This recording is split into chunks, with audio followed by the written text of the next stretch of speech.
As questões que serão abordadas aqui são a partir das dúvidas que os internautas lançaram ontem por meio das nossas redes sociais. Muito se questionou por que a identidade desse paciente de 50 anos com coronavírus não foi divulgada. Por quê, doutora? Qualquer doença, na verdade, é de sigilo médico a situação de cada pessoa em relação à doença, né? É só você se colocar no lugar dessa pessoa e perguntar se você gostaria que fosse divulgado, se fosse o seu nome. Segundo, tá, mas é uma doença que tem uma repercussão para a saúde pública. É claro, por isso essa pessoa está isolada desde o começo. Quando a gente suspeita de uma pessoa que ela possa estar com coronavírus ou até outra doença, mas especificamente do coronavírus, a gente faz o isolamento, a gente mantém essa pessoa em vigilância, a gente tem contato com a pessoa para ver como que estão os sintomas. No caso, essa pessoa tenha sintomas leves, não teve necessidade de internação, então ela ficou isolada na casa dela. A gente faz uma orientação também aos familiares, aqueles que tiveram contato, e fica monitorando para que todos fiquem em resguardo nas suas devidas casas, e se apresentarem sintomas, ou se no caso o paciente tivesse pior, ele teria comunicado e teria sido tomado providências. Perfeito. E com relação a esse paciente que teve sintomas leves, o que são sintomas leves? Eles podem variar de uma pessoa a outra. Tudo bem que é um vírus novo, ainda está em estudo, mas como que fica essa questão e o que define esse tratamento domiciliar? Sintomas leves, Adriel, é aquilo que a gente fala dos 85%, 90% das pessoas vão ter sintomas de leves a moderados. A gente classifica esse caso como leve porque praticamente não teve nem febre. Foi um mal-estar, aquela assim, acho que tive, não sei se tive. Foi sintomas, assim, tosse, não chegou a ter falta de ar, não chegou a ter nada que comprometesse o estado. Inclusive, uma pessoa que estava assim, está doida para voltar a trabalhar, está em condições de disposição para o trabalho, mas está aguardando a finalização do período de isolamento para poder voltar às atividades. E esse paciente contraiu a doença em Rio Claro, tem essa informação? Talvez, é uma pessoa que circula um pouco, então é difícil a gente falar com certeza, mas a gente sabe que o vírus está circulando já, a gente já tinha essa noção que o vírus está circulando em Rio Claro, talvez tenha contraído em Rio Claro, sim. E com relação às pessoas com as quais ele teve contato, como que funciona esse isolamento? São feitos exames também? Quais são os procedimentos na área da saúde? Tá. Deixar claro que não é uma pessoa que tem contato com muitas outras, não é uma atividade que tem contato assim, contato direto e um contato que levasse a um risco de muitas outras pessoas. Claro que tem contato com outras pessoas, sim, mas essas pessoas elas foram orientadas sobre os sintomas, elas foram orientadas assim que também se confirmou o diagnóstico. Na suspeita a gente faz a orientação e na confirmação a gente reforça que as pessoas que tiveram contato, que elas sejam de novo triadas, que elas prestem atenção e se desenvolverem sintomas para que elas procurem o serviço de saúde. O que foi bom é que, você vê, Rio Claro, esse caso acho que foi do dia 18, eu não me lembro bem. Então, logo a gente entrou nesse período de isolamento social. Então, essa pessoa já estava isolada e as pessoas que tiveram contato com ela também, de certa forma, estão mais isoladas. Então, a gente está tendo uma atenção especial, a gente está tendo um cuidado para que casos secundários, que a gente chama, sejam identificados e se houver, que sejam também isolados para que o vírus não tenha um maior contágio. E alguns internautas questionando também com relação ao tempo de espera dos resultados. Antes eram de 7 dias e agora passou de 12 a 15. Qual a razão? O Instituto Adolfo Lutz de São Paulo está sobrecarregado, né? Os primeiros casos que foram coletados aqui em Rio Claro, inclusive esse faz parte, são casos de sintomas mais leves, e o Instituto Adolfo Lutz está priorizando os casos com sintomas graves, os casos internados. Então, digamos que aqueles pacientes suspeitos e que não foram internados foram para o final da fila, né? E esses exames chegaram lá em São Paulo. Alguns desses exames foram redirecionados para um laboratório de apoio do Adolfo Lutz, que é um laboratório terciarizado, particular, né?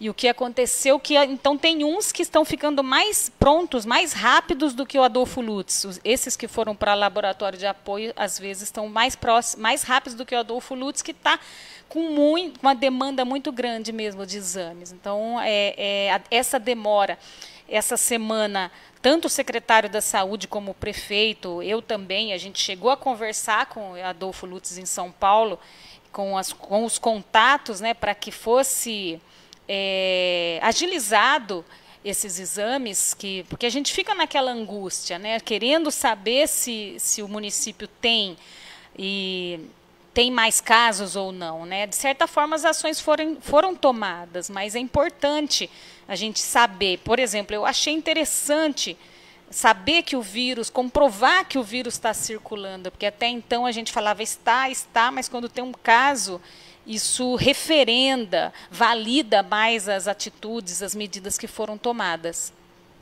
E, por exemplo, não se sabe não foi informado se ele trabalha no comércio ou numa indústria. Caso seja em alguma dessas áreas, como é que a saúde age para identificar outros possíveis pacientes, outros possíveis infectados?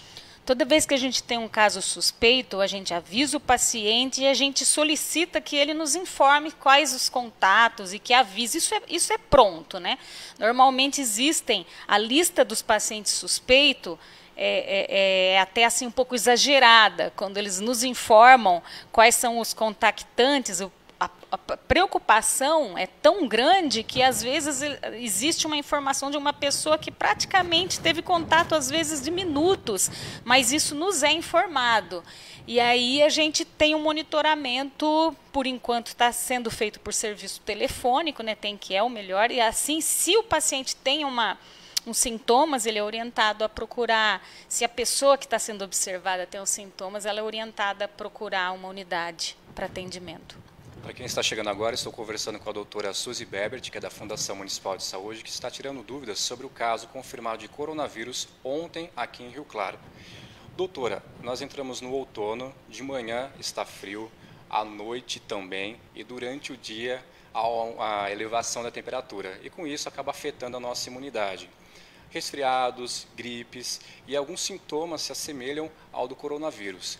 Qual o momento certo para eu ir ao médico, buscar uma ajuda para ver se é um simples resfriado ou realmente o coronavírus? Tá. O coronavírus, quando ele evolui de uma maneira ruim, importante falar que não é no primeiro, no segundo, no terceiro dia, geralmente é depois do quinto, do sexto, até do sétimo dia. Então, a pessoa que está com sintomas respiratórios, nariz escorrendo, tosse, dor de garganta. O que a gente pede é que nas primeiras 24 horas que ela fique em casa, não havendo uma prostração, não havendo uma queda acentuada do estado geral, né? Normalmente é aquela febre que não é tão alta, que ela fique em casa, que ela medique com analgésicos, antitérmicos, seguros. A febre persistindo, mantendo-se elevada, 2, 3 dias, havendo uma queda importante, a pessoa se sentindo mal mesmo, a queda importante do estado geral, ou algum outro sintoma, falta de ar, por exemplo, também principalmente no caso do Covid, aí sim ela deve procurar um serviço de atendimento. O que a gente vê, às vezes, é que a pessoa fica muito nervosa e o nariz entupido não é falta de ar, né? Então, lembrando que a falta de ar do coronavírus, ela é um pouquinho mais, ela é tardia. Geralmente, ela aparece depois do quinto dia, e aí quando as pessoas têm que estar mais atentas. Falando em higienização, até que ponto é importante o álcool em gel? Porque está tendo uma corrida desenfreada, as farmácias, supermercados, mas a gente sabe que o fundamental mesmo é o uso da água e do sabão. Em quais situações deve ser utilizado o álcool em gel? O álcool gel é bom por causa da praticidade e daí você usa em qualquer lugar. Então, o álcool gel é legal para eu ter na minha bolsa, para eu levar comigo.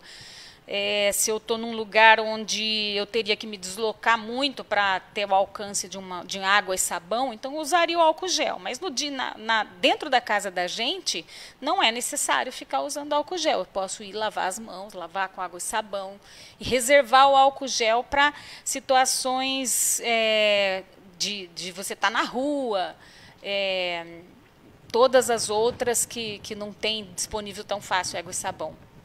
E nesse momento pede-se então o isolamento, né, social para que as pessoas fiquem em suas casas.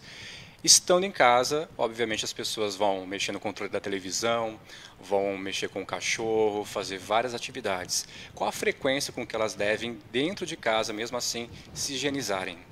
Aí depende de quantas pessoas estão ali na casa, né? Se a pessoa mora sozinha, uma frequência uma vez por dia é suficiente para manter a higiene, né? Agora, se tem mais pessoas circulando na casa e algumas dessas pessoas, de repente, estão trabalhando fora ainda, alguns fazem parte de atividades essenciais. Então, essas pessoas têm que ter mais atenta, porque quando elas chegam em casa, elas têm que higienizar as mãos e quando elas levam a mão na boca, lugares que podem ter as secreções respiratórias e tocam nas coisas, isso pode estar sendo contaminado. Então, aí, se tem várias pessoas morando na casa, o certo é cada um que acabou de usar o teclado, acabou de usar o computador, telefone, seria fazer uma higienização. Ou assim, o próximo a usar, higienizar, né? Tem que ter esse bom senso, prestar atenção, o interruptor, né? As maçanetas, tem que ser higienizados com mais frequência. E sem qualquer ideologia política ou econômica, visando apenas a questão da saúde, as recomendações e principalmente os exemplos que nós vemos pelo mundo afora, qual a importância nesse momento do isolamento domiciliar? Para o estado de São Paulo é algo que eu acho que foi necessário, é necessário, né? A gente analisa a curva epidemiológica, a gente verifica que o número de casos está disparando, né?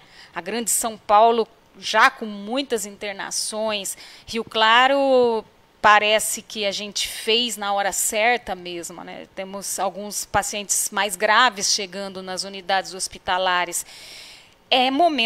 Quando acontece isso, é momento de você aumentar as atividades de isolamento. Então, a gente já vinha tendo distanciamento social seletivo, um isolamento seletivo, gente que fala que é vertical, escola, idoso, aí mesmo assim não estava se contendo o vírus. Então, vamos intensificar. Foi feito essa meia quarentena, não é uma quarentena total, e espero que isso seja suficiente, não para impedir que o vírus circule, que o vírus vai circular, mas para que não se concentre muitos casos num pouco período de tempo. Então, nesse momento, eu considero que para a nossa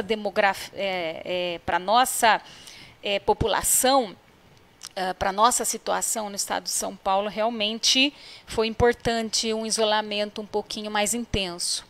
E reforçando também que a imagem de um idoso caído num supermercado não é no supermercado Paulistão em Rio Claro. Trata-se de um supermercado em Maringá, no Paraná, de um idoso, sim, que passou mal, teve um mal-estar, mas foi prontamente atendido e não tem relação com o coronavírus. Agradecemos a audiência de vocês. Até a próxima. Cuidem-se e se higienizem.